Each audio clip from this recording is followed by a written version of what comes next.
AP capital అమరావతిలో నిర్మించిన CRDA project కార్యాలయం లాంచింగ్ కి సిద్ధమైంది. నెల 13న ఉదయం 9:54 ఈ ఆఫీస్ ని సీఎం చంద్రబాబు లాంఛనంగా ప్రారంభించనున్నారు. G+7 ఫ్లోర్స్ లో సిఆర్డీఏ ప్రాజెక్టు కార్యాలయాన్ని దాదాపు 257 కోట్ల రూపాయలతో ఏపీ సర్కార్ అతి సుందరంగా నిర్మించింది.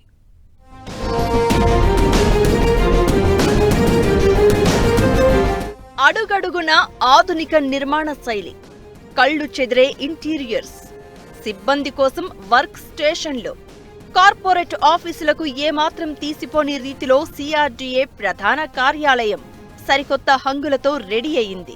అమరావతిలోని సీడ్ యాక్సెస్ రోడ్డు పక్కన రాయపుడి సమీపంలో నిర్మించిన ఈ భవనం ఎన్నో ప్రత్యేకతలను సంతరించుకుంది. కూటమి ప్రభుత్వం కొలువుదీరిన తర్వాత ప్రారంభించనున్న తొలి పూర్తిస్థాయి భవనం ఇదే. రాజధాని ప్రాంత ప్రాధికార సంస్థ కార్యకలాపాలు ఇక విజయవాడ నుంచి అమరావతికి మారనున్నాయి. గత టీడీపీ ప్రభుత్వ హయాంలో సిఆర్డీఏ ప్రాజెక్టు ఆఫీసు నిర్మాణ పనులు ప్రారంభమయ్యాయి. 2019 నాటికి ఈ ఆఫీసు నిర్మాణ పనులు దాదాపు పూర్తి కాగా గత సర్కార్ ఈ భవన నిర్మాణాలను నిలిపివేసి చివర్లో హడావిడిగా ప్రారంభించింది. గత ప్లానుకు భిన్నంగా ఖర్చు తగ్గించేలా గత సర్కారు పనులను చేపట్టిందనే ఆరోపణలు ఉన్నాయి. అమరావతి పునర్నిర్మాణ పనులకు సీఎం చంద్రబాబు ఇక్కడి నుంచే శ్రీకారం చుట్టారు.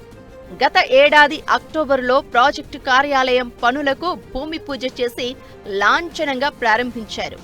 10 నమూనాలు రూపొందించి వెబ్సైట్లో ఉంచి ప్రజల నుంచి ఓటింగ్ నిర్వహించి ఎక్కువ మంది ఓటు వేసిన నమూనా ప్రకారం ఎలివేషన్ రూపొందించారు. కార్యాలయం ముఖ భాగం లైటింగ్ డిజైన్ ను కూడా ఓటింగుకు పెట్టారు. ఈ పనులు కూడా త్వరలో ప్రారంభం కానున్నాయి. గ్రౌండ్ ఫ్లోర్ లో ఇంటిగ్రేటెడ్ కమాండ్ కంట్రోల్ రూమ్ ను ఏర్పాటు చేస్తున్నారు.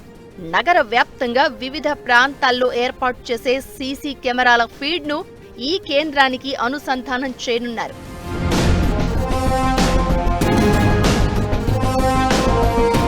వీటితో పాటు డ్రోన్ల ద్వారా చిత్రీకరించే దృశ్యాలను ఇక్కడి నుంచే పర్యవేక్షించే అవకాశం ఉంది.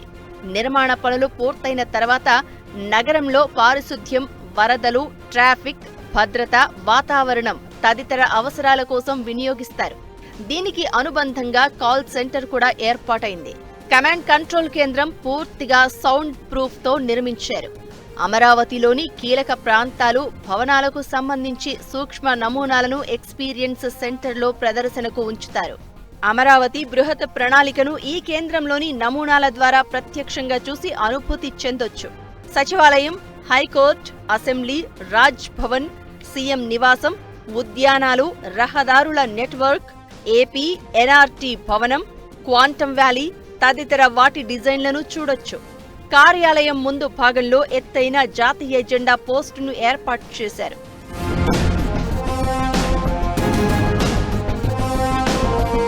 ధ్వనిని నియంత్రించేందుకు అంతర్గతంగా బాఫిల్ సీలింగ్ తో నిర్మించారు. టెర్రస్ పైన కూడా వివిధ కార్యక్రమాలు, సభలు నిర్వహించేందుకు వీలుగా తీర్చిదిద్దారు. గ్రౌండ్ ఫ్లోర్ లో సమీకృత కమాండ్ కంట్రోల్ కేంద్రం, కాల్ సెంటర్ సహా క్యాంటీన్, ఎక్స్పీరియన్స్ సెంటర్లను నిర్మించారు. మొదటి అంతస్తులో మీటింగ్ హాల్స్, 2, 3, 5 అంతస్తుల్లో సిఆర్డీఏ, 4వ అంతస్తులో సిడిఎంఏ పురపాలక శాఖ డైరెక్టరేట్లను ఏర్పాటు చేశారు.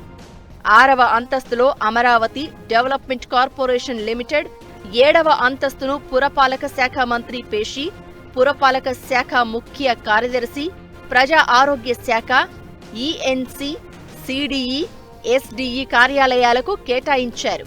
మొత్తం 4.23 ఎకరాల విస్తీర్ణంలో నిర్మించిన ఈ భవనంలో మొత్తం 2,42,000 STFల బిల్డప్ ఏరియా ఉంది. ప్రతి అంతస్తులో 33,000 SFT అందుబాటులోకి వచ్చింది. దాదాపు 257 కోట్ల రూపాయలతో నిర్మించిన నూతన భవనం త్వరలోనే పూర్తి స్థాయిలో అందుబాటులోకి రానుంది.